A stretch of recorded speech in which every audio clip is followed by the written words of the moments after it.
I checked in with all my siblings and I asked them, so what did you think when I announced I was going to be a radio reporter? And the response was, oh, well, we didn't think you had a prayer. And the response was the same. It was universal. So I think, if anything else, for any kids out there that might be listening, it's a perfect example that if you can do anything if you put your mind to it and work hard at it and really, put your mind to it.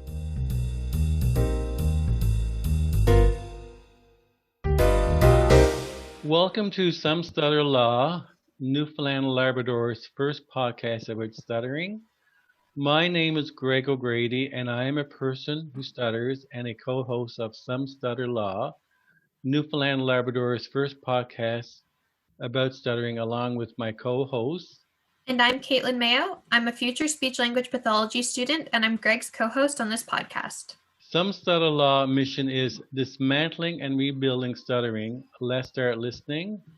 Some Stutter Law mandate is, in the spirit of Newfoundland and Labrador humor, robust and frank interactive discussions. Some Stutter Law podcast aims to rebuild confidence and hope for today's and tomorrow's person who happens to stutter by dismantling stuttering myths, stigma, stereotypes, and barriers. The objectives of Some Stutter Law podcast are supporting, raising awareness, and increasing understanding and acceptance of stuttering, providing people who stutter, their families, professionals, students, and the general public with current information, research, and resources about stuttering, and promoting advocacy and support for people who stutter. Today's Some Stutter Law welcomes guest Cecil Haire. Cecil is a longtime reporter for CBC in St. John. So welcome, Cecil. Thank you very much, Greg, and thank you, Katelyn. It's a pleasure to be here, and thanks for inviting me today. Cecil shared at the March 20th finding.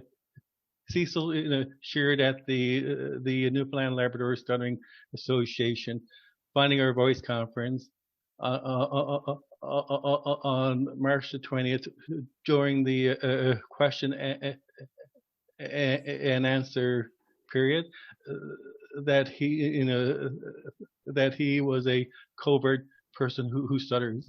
Cecil, would you be able to elaborate on this?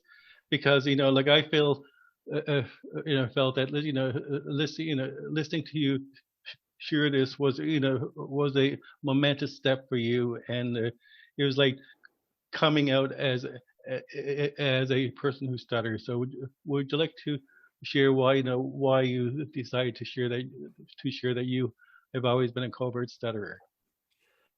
I thought it was important because because of the line of work I'm in as a broadcaster, something that I've done in this province for over 30 years. And when I tell people that I stutter, I get a funny look from them. I get a funny reaction from them, and they kind of tilt their head. And now people who know me, people who are around me a lot, they know I stutter, because it happens from time to time. So if I meet people who are relatively new to me, when I share that fact with them, I'm always kind of intrigued by their response. I think they have misconceptions about what stuttering is and what it can be, and how people who have it live. How can you be a stutterer and be a broadcaster, that kind of thing. So I shared it at that moment because I thought it was important to get it out. And I really think that if there's, you never know who might be encouraged by it.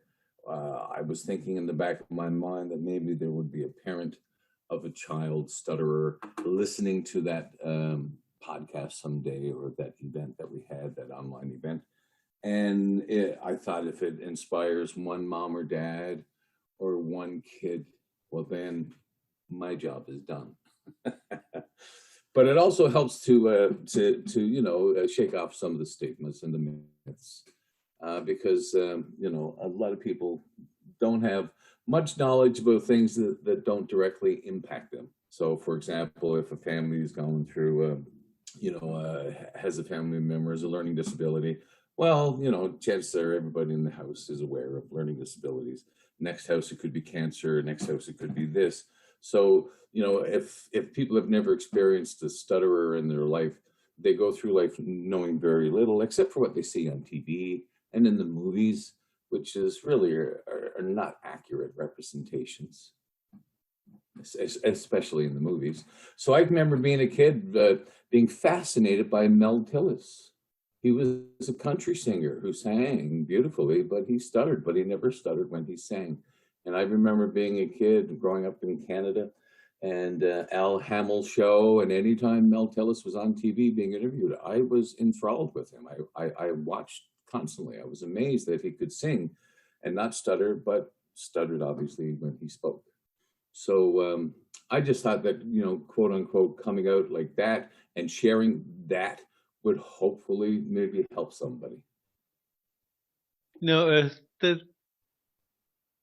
Thank you for doing that, Cecil, because, for years, years and years, I also spent a lot of time being, a covert person who stutters as well. And, but, I realized that, I mean, trying to hide your stuttering on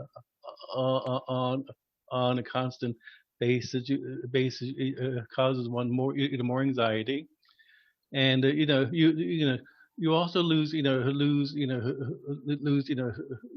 a sense of yourself. You don't develop a sense of identity, a sense of healthy individuality. It also affects your personal and work relationships. And so Cecil, would you share how trying to hide your stuttering in the past, may have affected your personal work relationships, and and also Cecil, working in the field of communications.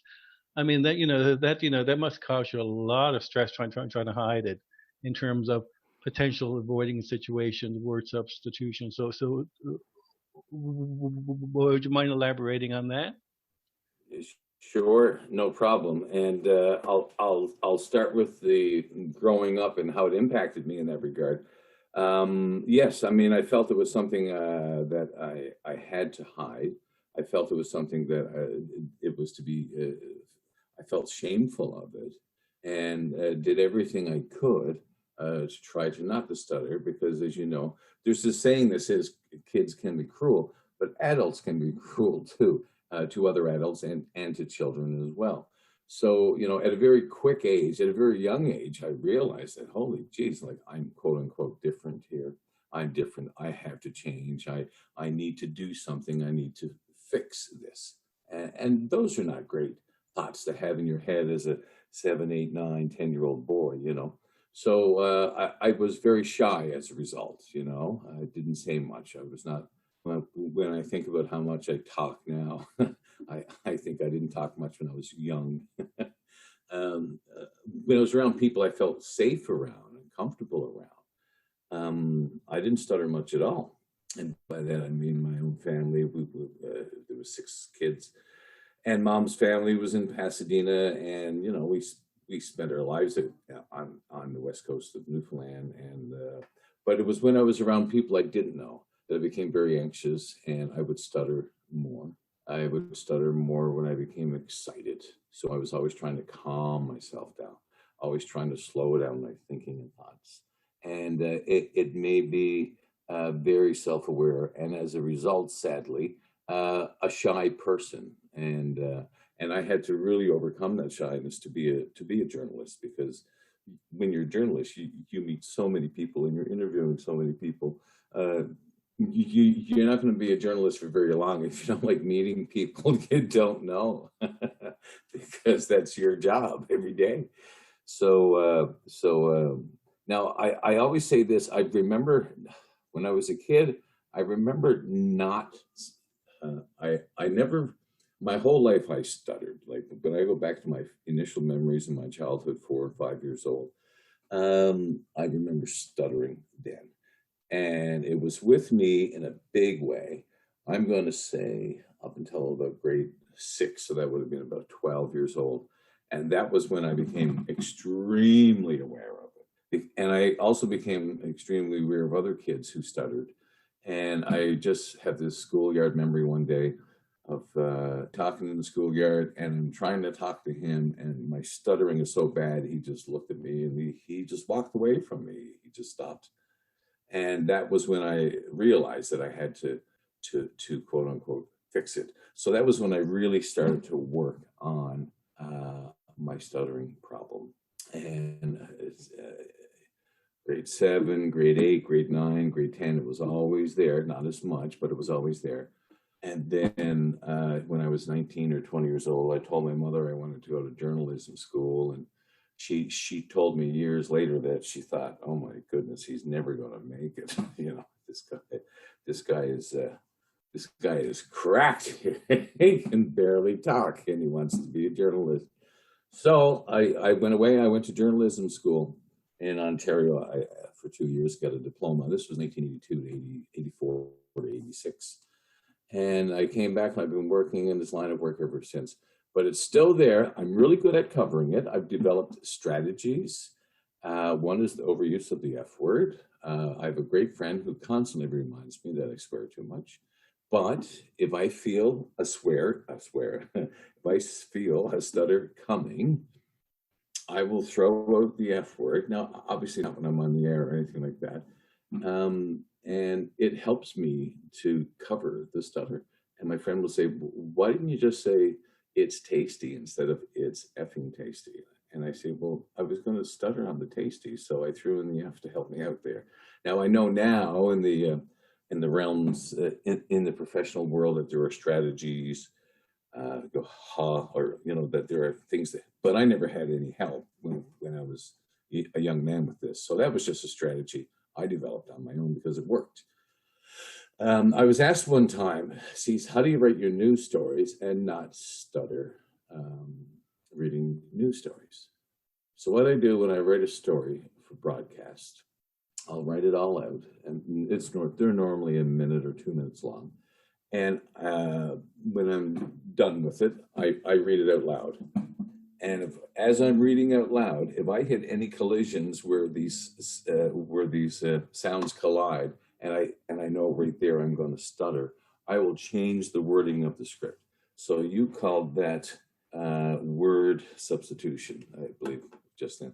And I guess that's what it is. So that's how I get away not stuttering while I'm doing my job.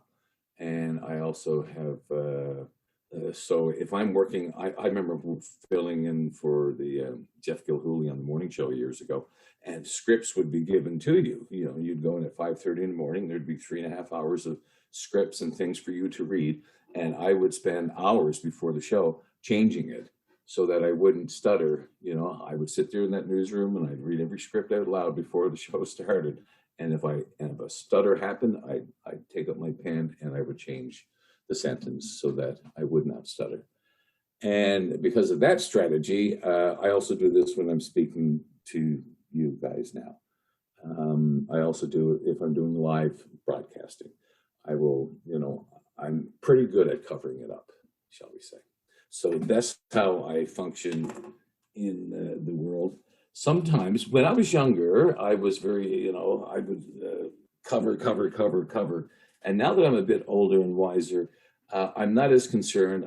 I did crosstalk for a couple of years, and a guest comes into the studio every day for a 1-hour live radio show.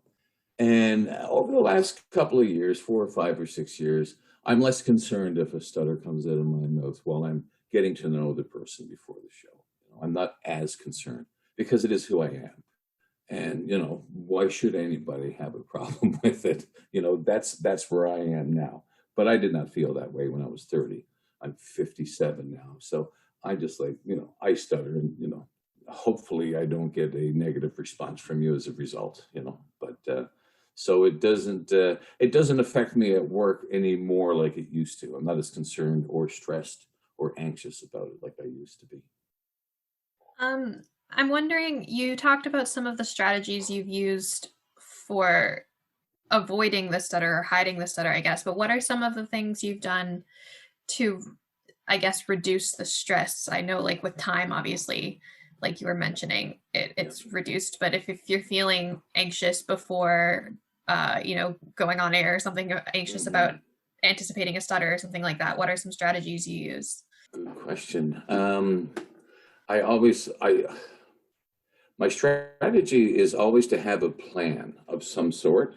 So if I'm at work and I'm told I have to be live and I know very little about the topic or very little about the story, I'll try to research and read as much as I can. And then I start talking out loud about the topic. And I just start talking, well, not even to myself. Years ago, I would pick up the phone someone and say, guess what story I'm working on now? What's that, Cecil? And I tell them the story verbally to help me kind of map it out in my head, how to do it, and also to avoid those collisions. To always have a plan. I remember my mother telling me constantly when I was a kid to slow down, calm down, slow my thoughts, she used to say. Now, I've also been diagnosed with ADHD as well, and I've often wondered if there's any studies or research out there that shows a link between ADHD and stuttering, because ADHD is also, fast thinking, some people describe it as a ball bouncing on 100 trampolines, and I remember struggling with that as a kid, and I think that affected my speech as a child. I don't know. I'm not an expert in that field. But I do know that when I stay calm and stay cool and level-headed, and also ADHD is known for impulsiveness, and try not to be impulsive in what I'm about to say and plan what I'm going to say a bit and think about it a little more, I find that helps me a lot. Cecil, you mentioned that you do a lot of preparation, and like you sort of do a lot of word substitution. What like how do you, or can you prepare for spontaneity? Especially in your field when you're asked questions, or if you have to pick up a phone to call somebody ASAP. How do you prepare for that spontaneity? That's good. That's a good question too. You guys have great questions. Again, I'm going to go back to the notion of a plan, but you can only plan so much, obviously. And you can plan for spontaneity too, yeah, I guess. But I tell you what really happens to me. I think it boils down to self-awareness. For example, I mean, there have been many times since we've started this conversation, I have felt many stutters coming on. And so what I have learned as well is to recognize it in my own body, how I'm feeling at that moment. If I'm chatting away and I'm getting close to a word and I'm struggling in my head and I'm thinking, and then I become aware of this, I'm going to call it like a tightness in my chest and my throat. And that gives me time to think and consider an alternative before I get to that part in my sentence and avoid it if I can. Or I find, again, slowing down while I'm speaking helps as well. And that's tough to do in broadcasting, because if you speak too slowly in broadcasting, you're going to sound really boring and nobody will find you interesting to listen to. So you have to stay upbeat, and kind of fast paced as well.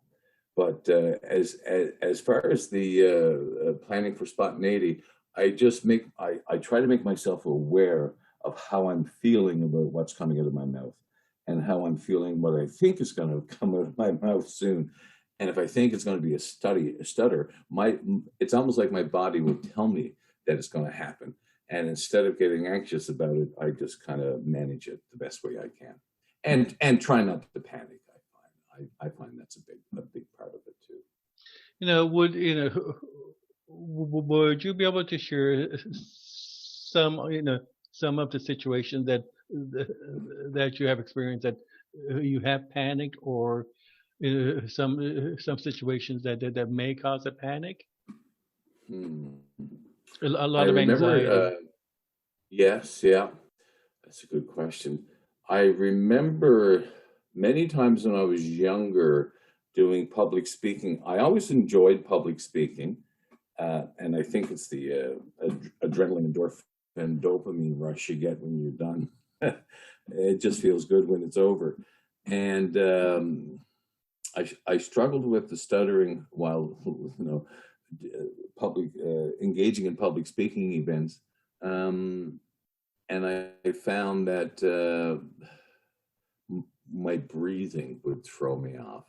I would find myself breathing so loudly, and when you start hearing your own breaths while you're at the podium, that's enough to set anybody off. I mean, the panic that comes from that, and then you start breathing worse, and that just makes it worse because everyone can hear you, and I think about those moments now with an incredible amount of dread. And what I do now when I go to speak, I become aware. Again, I go back to becoming aware of your body. Focus on the breathing. Focus on the breathing. Any friends I have who have to do with speech, some people have asked me to help them with speeches and stuff. And I always say, when you get from your chair and you walk to the podium, you should be thinking about one thing and one thing only, and that's breathing in and breathing out, and breathing in and breathing out. Because if you're not breathing right, you're not going to be able to speak anyway, kind of thing. And if you get up there and your breathing is affected, or if you start stuttering and you start panicking and you're affected, at least if you're breathing, you got a chance at some control over the situation. And also, if you're breathing well, we know, in terms of reducing stress and anxiety and grounding and whatnot, deep breathing, good breathing techniques will get you out of most jams anyway. So I can't really think of any one story in particular, but I do remember hanging out with some adult friends years ago. It was only about 10 or 15 years ago. And there's 4 or 5 of us at a friend's house, and we were playing darts in the rec room. And I was telling a story, and I got stuck on a word, and I got stuck. It was, it was bad. And one of the guys there looked at me and mocked me and repeated what I was doing right to my face. And I looked at the guy whose house it was, and I thought, I really want to leave now, because this is so cruel what this guy's doing. And I thought, and he looked at me like he was so embarrassed. And I thought, geez, I can't leave him now, because he was a pretty good friend. And I thought, no, I won't do this. But that stuck with me, that an adult would do that. And this wasn't that long ago. So when people say, oh yeah, kids are cruel, no, adults are cruel. That's where the kids get it from, is from the adults. But that's the real only one I can think of now, other than being laughed at, when I was a child, laughed at home, by, siblings, what siblings are like, and by other kids on the streets, and, by some teachers and by other grown-ups. But nothing really. I remember one time, twice I was on the air. This was years ago, working at another company. It was Q Radio. And I was an afternoon news reader, and I was reading a news story one day. Now, they used to come in on a teletype, or, a teletype wire. There were no, computers then. It was either a typewriter or a copy came in from Toronto. And I'm reading a news story at 3 o'clock in the afternoon, and I can even remember the DJ who was sat there in the booth across from me. And I'm reading this story in a 5-minute newscast, and the word was helicopter. And I don't know what it was about helicopter. I'm assuming there was a sound before helicopter. But when I got to helicopter, I could not get it out. And I'm on the air, and I'm saying, ah, ah, ah. And I'm thinking, oh my God, I can't get this friggin' word out. And I back up the sentence and I try it again. And I still get to the H sound. I'm like, ah. And look over at my friend. He was a good guy, don't get me wrong, but he was laughing so hard he fell out of his chair, and he fell out of my view of sight. And I quickly called the helicopter chopper. So that was my strategy at that moment. There was another one too. I can't remember what it was. Obviously, it wasn't that traumatic. Oh, anyway, if I think of it, I'll let you know. But there was another time I was on the air radio station, got stuck on a word, and I just inserted another word and just kept on going as if nothing happened. But that's about it. Nothing too serious yet. Knock on wood. Listening to you, Cecil, I appreciate that. You seem to be always on your guard. Okay, you're always on your guard for the difficult words, words substitution. Yeah. When do you relax? When do you take time to take care of Cecil emotionally and psychologically? I'm thinking more now of the stuttering iceberg below the surface of the iceberg. Yes. I mean, like in your field of work, I mean, constant communication, it is stressful. Yes. There's no ifs, ands, or buts. So how do you take care of yourself? Yeah. Again, great question. I am getting better at it. I find that keeping myself physically busy is good for me. I find I've gotten into gardening in the last couple of years and grow a few vegetables and strawberries. And there's something about getting my hands in the dirt and watching something grow, and the challenge of making something grow the way I want it to grow. I find that very therapeutic.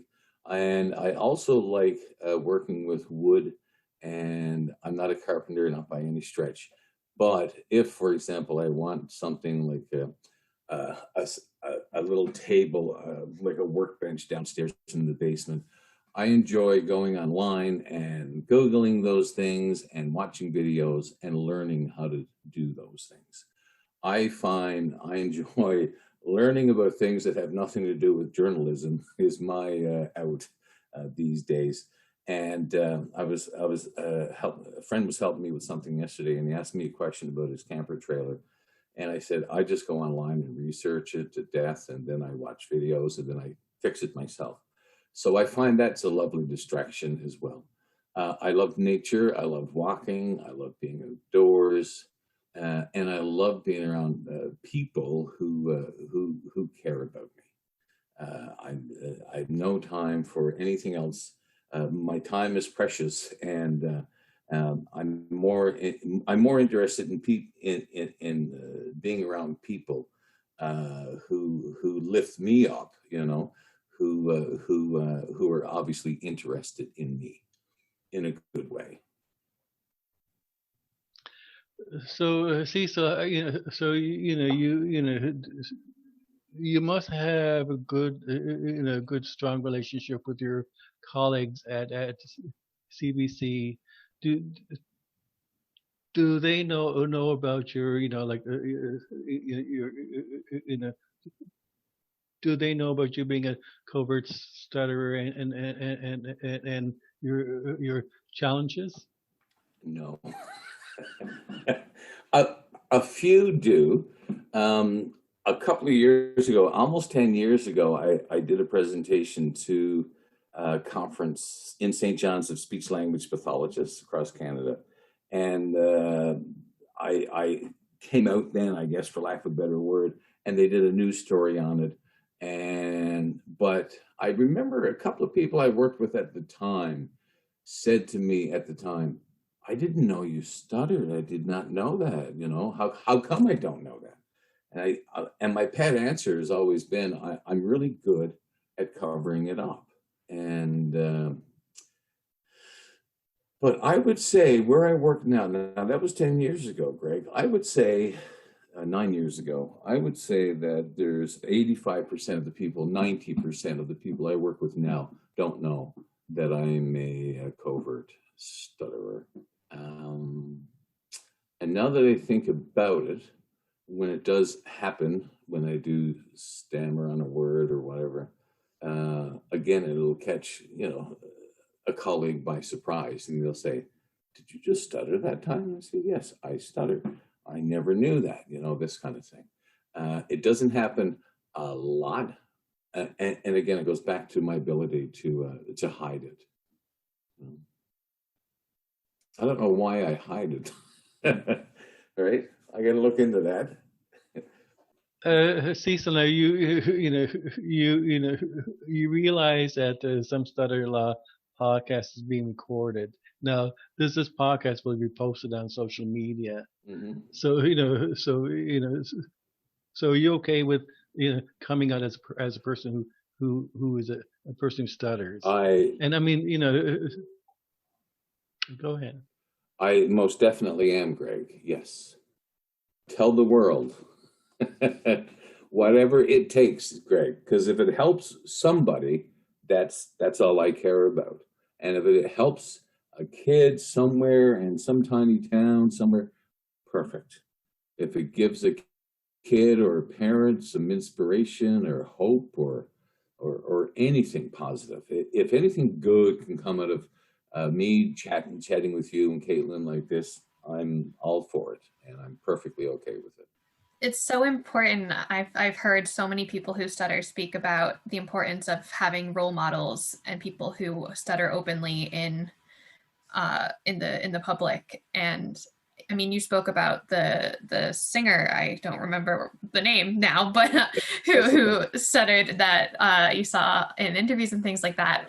And now you are in that position to be a role model for kids and for people who stutter growing up. How does that make you feel? It makes me feel great. I also think of Joe Biden now. To me, he has done more for the cause than anybody in the world at any point in time. The movie The King's Speech, I thought, was very powerful and had a great message. And when I look at Joe Biden, so now people who know that some of the people I work with who know I stutter, and some of my friends will say, "Well, sure, he's the president." And I said, "Yes, it doesn't mean whatever it is you think that stuttering means," kind of thing. But there was somebody I was listening to recently in this area, and I think it was a news story or a speech or someone was publicly speaking. And I could hear the stutter, and I thought to myself, I never knew that person stuttered. And I can't remember who it was now, but it made me feel good. It gave me a bit of hope, watching someone else speak publicly in an open forum and being okay with exposing his stutter. I wish I could remember who it was, and I can't. So that was inspiring, even just a couple of months ago, to see someone do that in this area, because the more we normalize it, the better. And I guess it's time to stop hiding it as well, and to just be okay with that. And we should be okay with it. I mean, why wouldn't we be okay with it? I mean, I'm sure some people's careers and lives have been adversely affected by it. And I can't say that was my experience, but I'm sure a lot of people have had much more difficult time than I have, and that's too bad, and we need to change that for sure. How does your family, work work with you or accept your stuttering? Do you openly discuss it with your family, Cecil, and what's their reaction? Yeah, I do, and they think it's great. None of them stutter, but I felt it was important to share that with them when they were little. Hopefully, thinking that it would help them develop, a level of empathy when they run into someone who's different than they are, and my brothers are I've talked to them about it too, and they always I just seem to remember hearing stories over the years from them having a colleague or a friend or a friend, and they would say, well, my brother, he stutters, and he's a reporter, he's on the radio in Newfoundland, that kind of thing.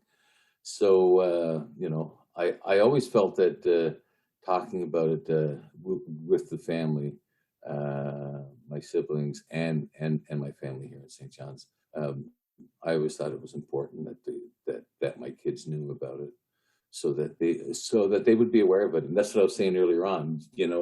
If a home has experienced something like that, they're generally pretty more mindful and aware, and hopefully will not see it as a big deal, because it's not really. I always think about when I did that speech for the speech language pathologists and audiologist conference.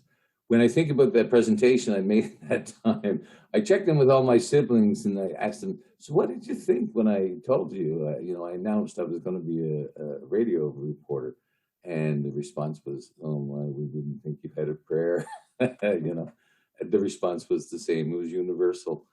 And my youngest sister said, Cecil, she said, you were so determined. You were so determined to do that. So I think, if anything else, for any kids out there that might be listening, it's a perfect example that if you can do anything if you put your mind to it and work hard at it, and really, put your mind to it. I think anything is possible. I'm wondering now, Cecil, like in terms of acceptance, acceptance of your stuttering, what what number would you score yourself from 1 non-acceptance to 10? Accepting. Total acceptance. Yeah. Good question, Greg. Well, I think the fact that I still cover it up, the fact that I go through this energy and effort with the plan and speaking and being aware of my body, and if I feel a stutter coming on, I think just based on that alone, my acceptance of it is very low right now.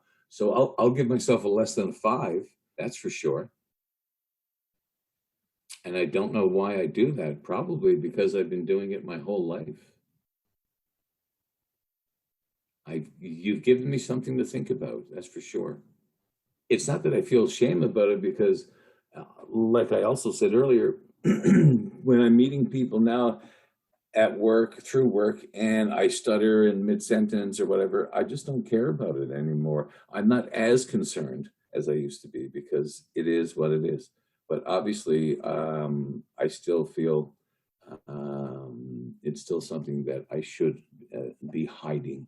And I've got to rethink that now, for sure. Maybe when I retire from broadcasting. Do you feel, Cecil, like people who stutter feel less than in terms of we don't feel as equal to to a person that does not stutter? And like and this constant feeling about not feeling not feeling equal, like reinforces the our own sense of lack of self-worth, and we like it also leads to always apologizing in one sense, and this this apology can be can take the forms of being a workaholic, always saying yes to projects, just to get some approval. Whereas the problem lies within us, this sense of low self-esteem, confidence. What are your thoughts about that? I think it does affect people in terms of, in how they compare themselves to other people, which is terrible, but it's true. It happens. I remember reading one time, there's, 6 or 7, 9 different types of intelligence. And one of them is verbal intelligence, because you can be super intelligent and not be able to carry on a conversation well.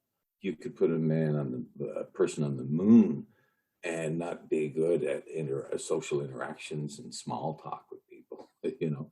So, you know, verbal intelligence is one of them. I think society places way too much emphasis on it. But, you know, it's in the world that we live in with the TV and video, and, you know, it's a good one. And I think if people feel that they don't compare verbally, I think that they may feel less intelligent, but society may think they are less intelligent, which makes absolutely no sense. And I go back to the lack of understanding and awareness there. So that is definitely a factor, I think, that affects people. It's how they're perceived, and it's normally negatively. And heaven forbid, you know, in this day and age, to be different somehow. And people say, "Oh yeah, no, we're there." Well, we're not there, because if we were there, we wouldn't have the plaster social media with, you know, be kind hashtags. We're not there yet. And people who feel different than others, there's a lot of baggage that goes along with that. And now you're getting into the being overly apologetic and those sorts of things. And I was reading somewhere the other day about how being overly apologetic can be a sign of trauma, of early childhood trauma, you know. So, you know, if there's a tendency to say you're sorry a lot if you're older, if you had gone through some negative experiences in your youth. And yeah, they become the workaholics sometimes, and they can't say no to people. They're people pleasers, generally speaking. So what it is that it's a horrible thing to go through as a kid, to be different in any way, shape, and form.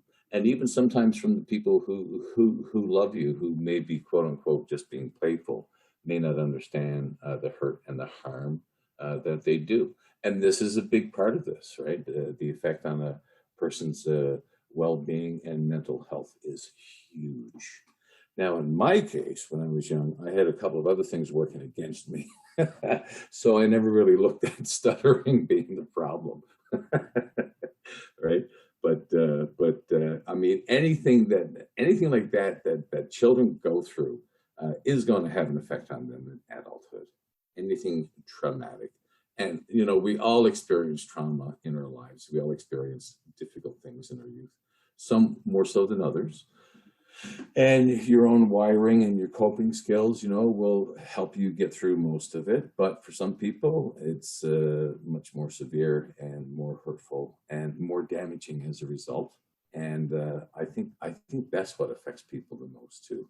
And you know, if anybody out there is struggling, get help. There's no harm in asking for help. There's no harm in getting help. There's no harm in asking a friend or asking your family doctor, you know, what can I do to improve things? Be kind. That was deep. So, Cecil, how do you feel about doing this podcast this morning? Do you feel that it may be a helpful part of your journey of recovery or healing? Or yes, Greg, I do. I think participating in this morning has helped me realize a couple of things. The main one, that I'm still a covert stutterer. I still hide this, and that means I'm still struggling with that aspect of it, and I got to go back and take another look at that. And I feel great doing this, because I'm really hoping that somebody somewhere out there gets something positive from my participation and me sharing my story. And your questions were fantastic, both of you. Really good, insightful questions that got me thinking about some stuff. And also the end part there, talking about the effect that this can have on people in adulthood, in their childhood. This is an important part of the puzzle. I think it is. And I think that anyone out there who may be struggling should ask for help. And if it's not from a loved one or a doctor, keep going until you hit the right person. If you think something is not right, or if you think your early childhood experiences are having a negative effect on you, it's very important in terms of enhancing the quality of your own life and the lives of the people you love as well. It's not just about you; it's about everybody around you. All right. I want to, one closing note, Sure. Closing question, I guess. If there's somebody listening to this, if people are listening to this that normally listen to you on the radio, people who are coworkers, and this is the first time they're learning that you are a person who stutters, what do you want to say to them? Well, I'd want them to know that if this helps them in any way, I think that's a good thing, and I'm grateful for that. If they want to reach out to me or call me or email me, they can. And if this inspires you to help somebody else, that's a good thing. And if it inspires you to act and to encourage someone else in your life, or if it makes you realize that your own life has been a struggle as a result, that's okay too. And there's always an opportunity to in a healthy way manage and deal with those negative and hurtful past experiences. And there's all kinds of help out there. So if you need help, go get it. And if this helps you feel better, well, then I'm forever grateful. And after the last time I did this, I did get phone calls from people I did not know. And I got emails from people I did not know who were this one woman, I forget where she was, but I can remember her telling me that she had I think it was an 7 or 8 year old boy. And she said, after that, she said, I just, every now and then when he would get down, she said, I'd say, well, that guy on the radio, he stutters. So if you can take anything from it that helps or you think can help, by all means, go for it. Well, as you know, as Katelyn mentioned earlier, Cecil, you are a definite role model for people who stutter, definitely. And thank you for that. Thank you. And thank you for saying that. I appreciate it. And thank you, Katelyn, for saying that too. I hope so. So we'll end now, Cecil. Mind you, we have many more questions, but we will have you back definitely. Oh yeah, we can do a part 2 or something. Oh yeah, part 2, part 3, 4. The saga continues. The saga continues, yeah. No, but that mental health stuff, that mental health stuff I was talking about at the end, Greg, that stuff's got to be do a deep dive on that. Get a couple of psychologists or something, right? That's so important, boy. That's the important stuff. Anyway, I'm not going to tell you what to do. Yeah. Oh, Katelyn, you were asking me about role models earlier. I read something online one time. Samuel L. Jackson, okay, one of my favorite actors, Pulp Fiction, one of my most favorite movies of all time. Samuel L. talks about this in interviews about how he stuttered as a kid. And this is why he swears so much. Well, when I read that about 5 or 6 years ago, that made my day. Like, here's one of my favorite actors who stutters, who says, yeah, I effing swear, mother effer, because I stutter. And I thought, sweet. Isn't that funny? Something stupid like that, the effect it could have on you, right? Yeah. Oh, yeah. I was really happy. I still am. I just get excited talking about it, right? Someone else here finally swears as much as I do. It's terrible. And I grew up in this Catholic home. Like, we were like church every Sunday, rosary after supper during Lent, the whole family, the whole bit, all the sacraments, And here I am dropping F-bombs, like a sailor, okay. Right? Poor mother. Thanks again, Cecil, and we'll be in touch, okay? Yes, and Katelyn Mayo, it was nice meeting you. You too. I'm sure we'll see each other again. Take care. Okay. Have a great day, guys. You too. Take care, Cecil. Bye. See ya. All the best. Bye-bye. Some Stutter La, Newfoundland and Labrador's first podcast about stuttering, has so much to talk about. Let's start listening.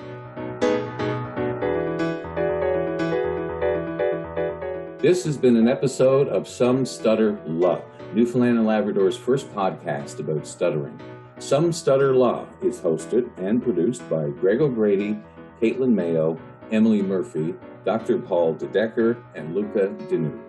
Some Stutter Law is available on Anchor, Spotify, Breaker, Google Podcasts, Pocket Casts, and Radio Public. You can also check out the Some Stutter Law channel on YouTube. To ask a question, send us a comment or suggestion, or just to get in touch. Find us online at Some Stutter Podcast on Instagram or Some Stutter Law Pod on Facebook. And thanks for listening.